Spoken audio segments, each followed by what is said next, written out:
Hello party people, welcome back to my channel. This is part 2 of my story time video about my experience being arrested um, for, it was considered domestic violence. It was criminal mischief with a domestic violence enhancement. So essentially, in case you didn't catch up, or in case you need to catch up, I was arrested. I was 19 years old. It was in December 2021. It was a rough time. I was in an argument with my ex-wife. I hit the windshield of the car. It cracked the windshield, scared her. I got manipulated by police, and then I ended up in jail. So here we are. Basically, from this point, I'm in the jail, and I'm getting my fingerprints done. Everybody's kind of jerks, you know. I know that they deal with what they consider to be scum all day, the inmates, but they're just jerks. Cops are jerks. The nice people, surprisingly, were the ones in jail. I mean, they were all in this together in a way, you know, because they're all incarcerated and none of them really want to be there, but, you know, they make do with what they got, I guess. And I did learn that not everyone in jail is a scumbag. I mean, there were some good men in there, and we'll get to that later in the, maybe this video or maybe in the next part. So, we're in the intake. Intake is where essentially I was uncuffed. They had strip searched, or maybe they strip searched later, whatever it was. They had to do the whole thing. They made sure I had no weapons on me because I was behaving. You know, we got to make a phone call. They give you a little piece of paper. I still have the piece of paper to this day, and that paper's got a number, not a phone number, but like a number that you dial into the phone, and then you make your call. So I make my call. I say, hey, Dad, I'm good. You know, you just dropped me off to go to jail, and I'm in jail. So love you guys. See you soon. I'll let you know what's happening when I know. And so in the intake, I heard some situations that were just really sad to me. You know, I would hear other people on their phone calls. And one of the guys, he was a recovering addict, or an addict in recovery, however you want to say it. But he was struggling, like he was panicking because he came from the city that I come from. And he was panicking because he thought he was going to lose his wife. And this was his first relapse. And he was I think, on heroin and driving. I don't know if it was heroin, but I think he relapsed on his drug, and he made a decision that he said he doesn't, you know, it was a decision that he regretted, and he was just scared. And I remember on the phone, he was like, please, just like, don't leave me, or whatever he was saying. And that was hard for me. I'm empathetic, and I hated that situation. And then there was this other guy. He had his hands in his pants. He was really weird. Just as this Hispanic guy, he had his hands in his pants, and he was going like, man, I messed up, man.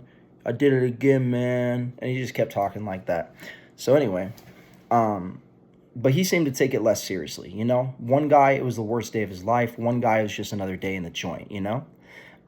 Hey, I did it again. I messed up again. And that also was this other guy. I could tell he was ex-military. He's got the tattoos, you know? You could tell he's seen some stuff. And he walks in, and they're like, you can go right over there. And he's like, I know where I'm going. And he's like strutting. He's like, I know where I'm going. Like, can you just get me in? Because he knows the drill. I didn't know the drill, but he knew the drill. And that's sad that we have not just that we have repeat offenders, but that once you get in the system, it's hard to get out of the system, you know?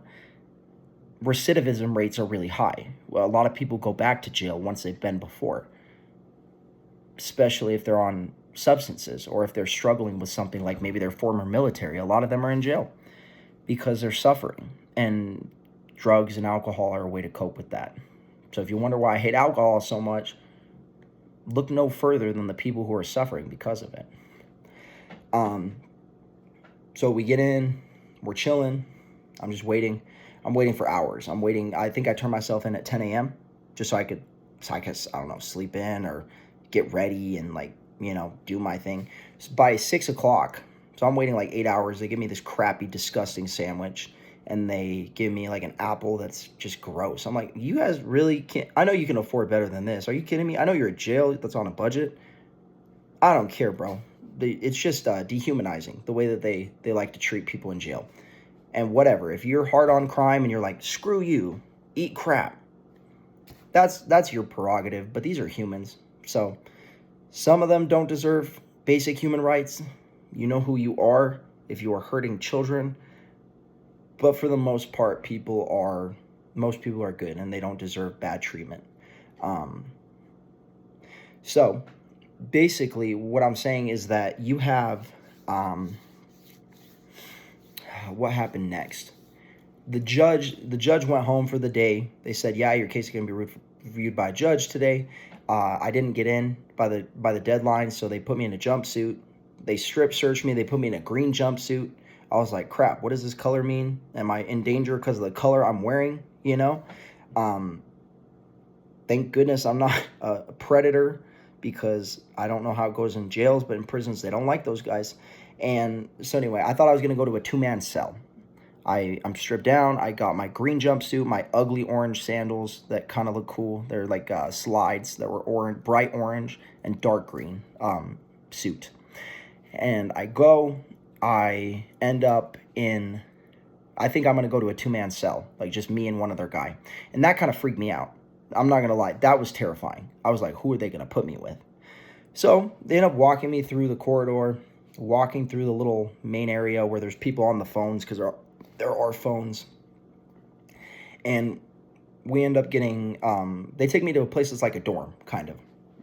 It's got bunk beds. Think about like if you're at camp and you're in a cabin and you got like bunk beds and then bunk beds here and then bunk beds there. So there's a bunch of bunk beds, and then they just lock the door behind you. But that was kind of relieving once I realized the men in there weren't terrible.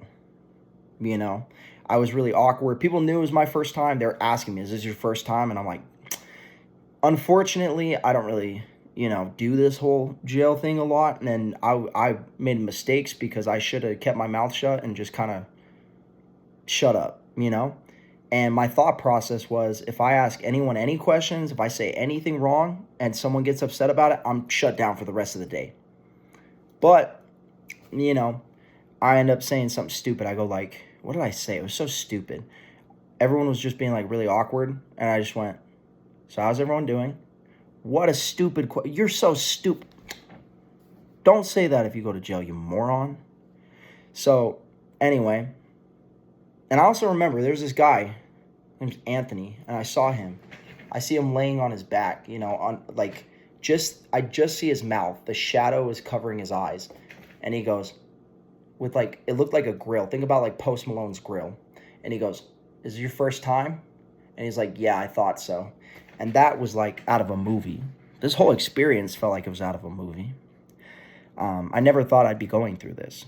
I never thought I'd be the guy who messes up one night, ends up in jail, and spends the night in jail. That's usually like an alcohol binge or something. But that's where I was at. So we end up basically, in a situation where, yeah, I'm just kind of trying to get to know the guys a little bit. Like, we're talking. They asked what I did. I told them. And they were kind of surprised because a lot of them had more serious crimes, more drugs, more violence, towards their wives or whatever the situation was. But when I told them what I did, they kind of were like, what? So even they didn't really understand why I was there. I understand now why I was there. At the time, I was like, I don't know why I'm here. Like, I know I hit the windshield of the car, but jail, is this really a jail thing? Because I thought that's just vandalism, And it wasn't intended to be a show of force. It really wasn't meant to scare anyone.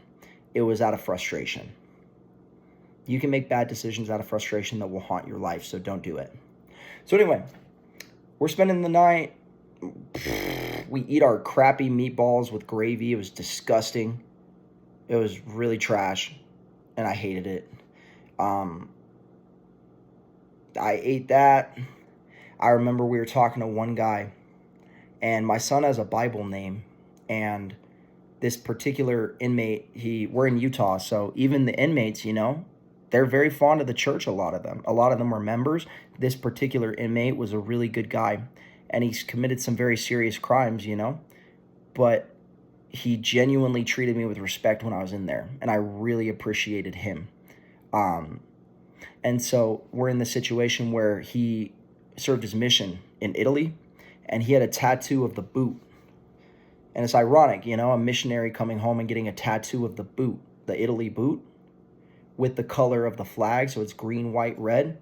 And I remember seeing that and going like, wow, like he really still loves his mission. That was a testimony for me of the church. because I thought to myself, how endearing that this man still loves the Book of Mormon.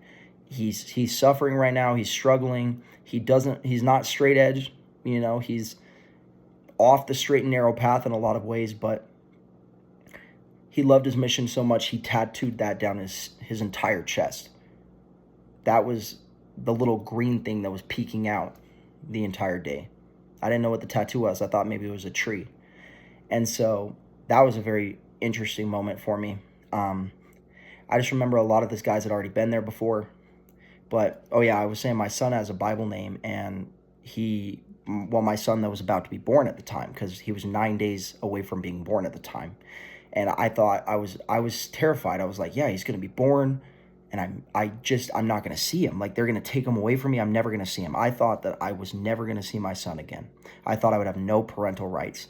I thought as a domestic violence, I put it in quotes because, I didn't hit her. That's what I would consider domestic violence in this case. But whether I'm right or wrong, that's not up for debate right now. That's not what I'm talking about. But when it comes to worrying that I was going to miss his birth, that he was going to be born when I was incarcerated, and it was just so terrifying. I'm going to make a part 3 right now because we're over the 11-minute mark, so stick around for that.